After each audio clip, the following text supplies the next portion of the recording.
En el nombre del Padre, y del Hijo, y del Espíritu Santo. Amén.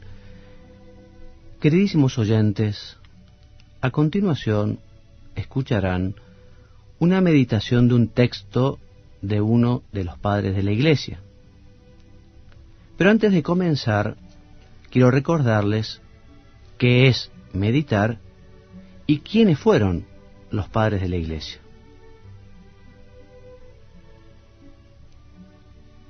La meditación es una forma de oración, una manera de hablar con Dios.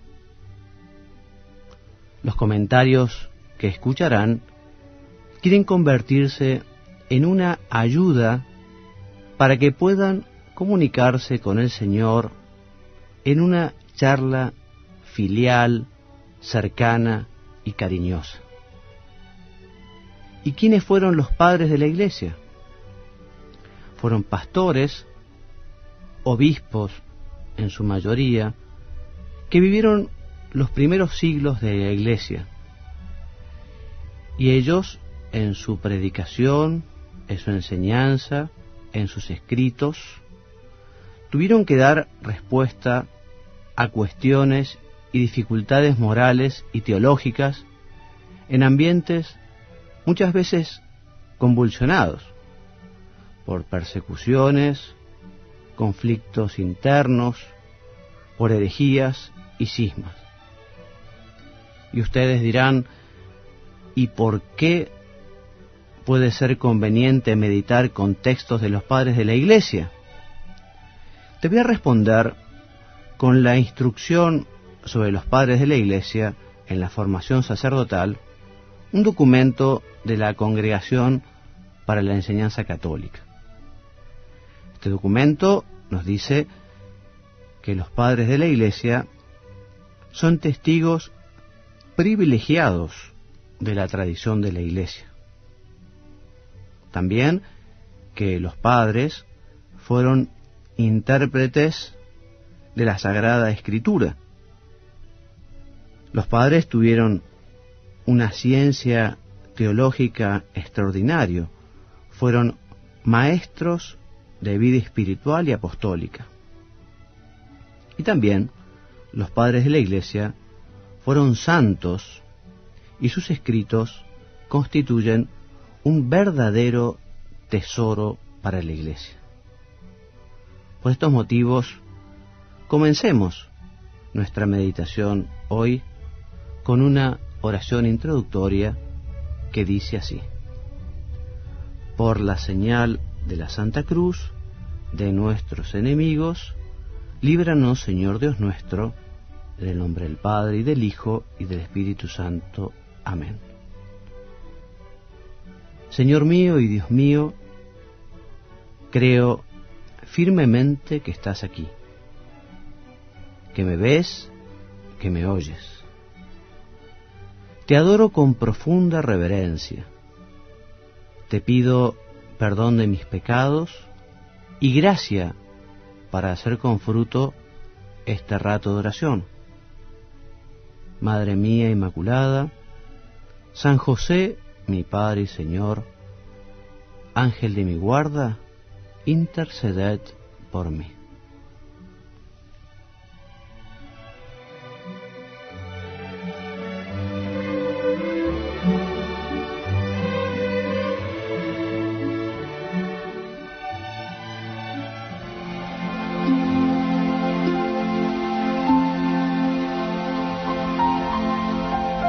Queridos hermanos, vamos a hacer hoy nuestro rato de oración con un texto de San Gregorio Nacianceno, concretamente con uno de sus discursos titulado Dios y hombre verdadero. San Gregorio nació en el año 329-330 en Asia Menor, en la Capadocia, cerca de Nacianzo. Y estudió primero en la escuela de Cesarea de Capadocia, luego en la escuela cristiana de Cesarea de Palestina, y terminó en Atenas, donde se dedicó a la filosofía con grandes maestros cristianos y paganos. Y fue allí donde comenzó su amistad con San Basilio el Grande, una amistad que iba a marcar su vida, una amistad que iba a durar toda la vida. Luego, San Gregorio estuvo en Nacianzo y recibió el bautismo de grande, dedicándose junto con San Basilio a la vida monástica. Y fue en el año 361 que fue ordenado sacerdote y unos años más tarde ordenado obispo, consagrado concretamente obispo de Sácima. El consagrante fue nada más ni nada menos que San Basilio, entonces metropolita de Capadocia. En mayo del 381, para que se ubiquen históricamente, se celebró el primer concilio de Constantinopla, en el que, además de condenar el arrianismo, se nombró a Gregorio arzobispo de la ciudad. Pero, por algunos problemas, por algunas dificultades, disgustado también San Gregorio por algunas disensiones, renunció a la sede de Constantinopla y regresó a Nacianzo, hasta el nombramiento del nuevo obispo de esa ciudad en el año 384. Y así, cumplida su misión, se retiró a la finca donde había nacido para dedicarse a la contemplación y escribir libros. La obra literaria de San Gregorio es muy abundante. Se pueden clasificar en discursos, poemas y cartas. No compuso ningún comentario bíblico, ni ningún tratado dogmático científico, pero, tanto en prosa como en verso, brilla por encima de sus contemporáneos por la perfección de su estilo. Y vayamos a este precioso discurso que es el número 29, y les decía, se titula Dios y hombre verdadero. Es un verso en el que va mostrando cómo efectivamente Jesús actúa como Dios, porque es Dios, y actúa también como hombre, porque es verdadero hombre. Y dice San Gregorio: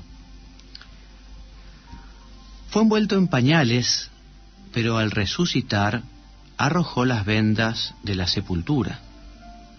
Fue inclinado en un pesebre, mas después fue celebrado por los ángeles, señalado por la estrella y adorado por los magos. ¿Por qué te maravillas de lo que has visto con los ojos? Fue obligado a huir a Egipto, pero convierte en fuga el andar errante de los egipcios. No tenía ni aspecto ni belleza humana entre los judíos, pero, según David, era hermoso de rostro por encima de los ojos de los hombres. Y también, en la cima del monte, a manera de fulgor, resplandece y llega a ser más luminoso que el sol, vislumbrándose así el esplendor futuro. Fue bautizado como hombre, pero carga sobre sí los pecados como Dios, no porque tuviese necesidad de purificación, sino para que las mismas aguas produjesen la santidad. Fue tentado como hombre, pero consiguió la victoria como Dios. Nos manda a tener confianza en Él como en aquel que ha vencido al mundo. Sufrió hambre, pero sació a muchos miles de personas, y Él mismo se ha convertido en pan que da la vida y el cielo. Padeció sed, pero exclamó: si alguno tiene sed, venga a mí y beba. Y también prometió hacer manar para aquellos que tienen fe fuentes de agua viva. Experimentó la fatiga, pero se hace reposo de los que están cansados y oprimidos. Se sintió extenuado por el sueño, pero camina ligero sobre el mar, increpa a los vientos y salva a Pedro, que estaba a punto de ser sumergido por las olas. paga los impuestos con un pez, pero es el rey de los recaudadores. Es llamado samaritano y poseído del demonio, pero lleva la salvación a aquel que bajando de Jerusalén fue asaltado por unos ladrones. Es reconocido por los demonios, pero expulsa a los demonios y empuja a las legiones de espíritus malignos a arrojarse al mar. Y ve al príncipe de los demonios, casi como un relámpago, precipitarse desde el cielo. Es agredido con piedras, pero no es apresado. Ruega, pero acoge a los demás que piden. Llora, pero enjuga las lágrimas. Pregunta dónde ha sido sepultado Lázaro, pues efectivamente era hombre. Pero resucita a Lázaro de la muerte a la vida, porque en efecto era Dios. Es vendido, y a poco precio, por 30 siclos de plata, pero mientras tanto redimía al mundo a gran precio con su sangre. Es conducido a la muerte como una oveja, pero él apacienta a Israel y ahora también al mundo entero. Está mudo como un cordero, pero él es el mismo verbo anunciado en el desierto por la voz de aquel que gritaba. Fue abatido y herido por la angustia, pero vence toda enfermedad y sufrimiento. Es quitado del leño en donde fue suspendido, pero nos restituyó a la vida con el leño y da la salvación también al ladrón que pende del leño y oscurece todo lo que se descubre. Se le da a beber vinagre y se le nutre con hiel, pero ¿a quién? A aquel que transformó el agua en vino. Saboreó aquel gusto amargo, aquel que era la misma dulzura y todo lo apetecible. Confía a Dios su alma, pero conserva la facultad de tomarla de nuevo. El velo se rasga y las potencias superiores se manifiestan, y las piedras se despedazan, pero los muertos resucitan. Él muere, pero devuelve la vida y derrota a la muerte con su muerte. Es honrado con la sepultura, pero resucita de la tumba. Desciende a los infiernos, pero acompaña a las almas a lo alto y sube al cielo y vendrá a juzgar a los vivos y a los muertos y a examinar las palabras de los hombres. Hasta aquí el texto de San Gregorio, este texto precioso que nos muestra con muchísimos ejemplos cómo efectivamente Jesús es Dios, es la segunda persona de la Santísima Trinidad, el Verbo, y también es hombre como nosotros, hombre como vos y como yo. Viéndolo a Jesús como hombre, se nos hace más fácil la oración. Viendo a Jesús sentir con un corazón como el nuestro, es más fácil acudir a su refugio a pedirle ayuda. Fíjate, Jesús es hombre como yo, como vos. Y si vos, por ejemplo, le hubieras dicho a alguien, vengan a mí todos los que están cansados y agobiados, porque yo los voy a aliviar. Decime, si vos hubieras prometido eso y además tuvieras la posibilidad de efectivamente hacerlo, ¿verdad que lo harías? Pues Jesús, que también es hombre, pues Jesús, que también es Dios, está dispuesto a acogernos siempre en nuestros cansancios, en nuestros agobios, en nuestras dificultades, en nuestras preocupaciones. Hermano mío, hermana mía, no dejemos de aprovechar y tratar y amar la santísima humanidad de Jesucristo. Jesús, hombre como nosotros, un hombre que se cansó, un hombre que se alegró, un hombre que tuvo hambre, un hombre que se llenó de contento y de alegría. Viendo un poco la vida de Jesús y las acciones que ha hecho, cuyo testimonio es clarísimo en el Evangelio, podemos aprovechar para pedir algunas cosas. Esta tarde, preparando esta meditación, escribía, narrando algunas de las acciones de Jesús. Jesús nació en un establo. Pidámosle la capacidad de poder llevar cada uno de nosotros una vida sobria y templada. Jesús curó a los leprosos y puede curarnos de la lepra de nuestro pecado a nosotros también. Jesús calmó la tempestad. También puede ayudarnos a vencer nuestras pasiones desordenadas. Fijémonos cómo el Señor exorcizó a muchas personas y también puede mantener lejos de nosotros, si se lo pedimos, las tentaciones.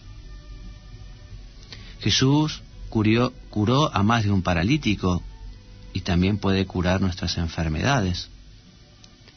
Resucitó a la hija de Jairo, a Lázaro, al hijo de la viuda. ¿Por qué no va a poder resucitar nuestro amor a Él y a los demás? Y especialmente a aquellos a quienes tenemos obligación de amar. Jesús llamó a Mateo y él dejó todo su dinero y sus posesiones. Danos, Señor, el don del desprendimiento cristiano. Jesús devuelve la vista a los ciegos y puede ayudarnos a no mirar mal a nada, a nadie ni a nada, ni nada ni nadie, que siempre nuestra vista esté purificada, que siempre miremos bien, miremos con los ojos de Jesús, miremos con amor. El Señor aguantó las calumnias, las mentiras, los chusmeríos. También puede fortalecer nuestra paciencia ante las maledicencias. El Señor reprocha la incredulidad de muchos. Pidámosle a Jesús que fortalezca nuestra fe. El Señor da en muchas oportunidades gracias a Dios Padre. Imitémoslo nosotros y seamos agradecidos con Él. Jesús sembró la buena semilla. Procuremos nosotros preparar la tierra de nuestro corazón para que ésta pueda germinar. El Señor también entregó aquellos talentos que debían multiplicar los operarios. Nosotros procuremos trabajarlos para conseguir multiplicarlos y así conseguir también la felicidad y la alegría del Señor. Jesús multiplica los panes y los pescados y también puede resolver tus problemas económicos. El Señor sale a buscar la oveja que se perdió. Podemos imitarlo en el apostolado de la confesión. El Señor nos recomienda que vivamos la corrección fraterna. Nosotros no critiquemos mal a nadie y cuando corresponda, corrijamos con caridad y fortaleza. El Señor nos dice que el perdonar es esencial en su Evangelio. Señor, danos un corazón como el tuyo. Jesús llama a trabajar a la viña, que nosotros sepamos trabajar por tu reino. Jesús fue traicionado por Judas. Nosotros, si alguna vez tenemos la desgracia de caer en el pecado, arrepintámonos como lo hizo Pedro. Jesús nos deja la Eucaristía. Visitémoslo frecuentemente. Él nos espera en el sagrario. El Señor agoniza en el huerto por nuestros pecados. Fomentemos el dolor por nuestra.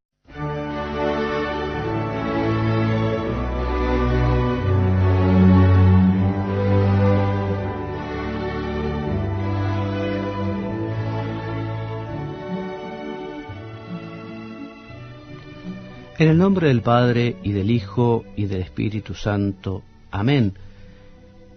Queridísimos oyentes, a continuación escucharán una meditación de un texto de Sion, en su enseñanza, en sus escritos.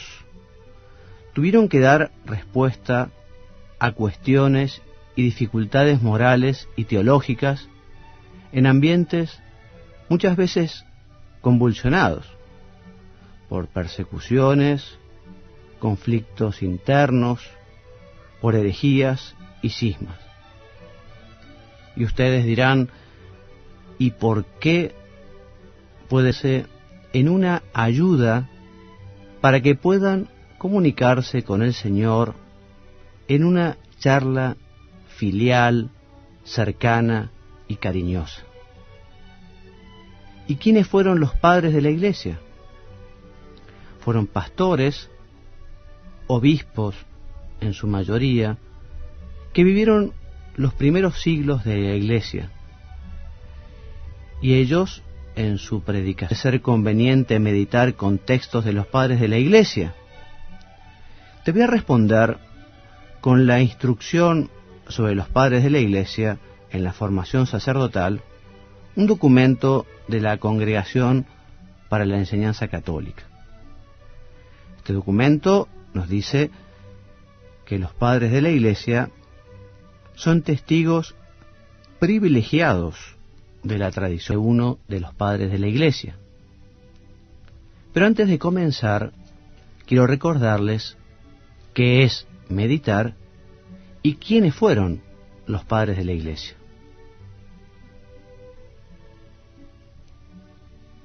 La meditación es una forma de oración, una manera de hablar con Dios. Los comentarios que escucharán quieren convertir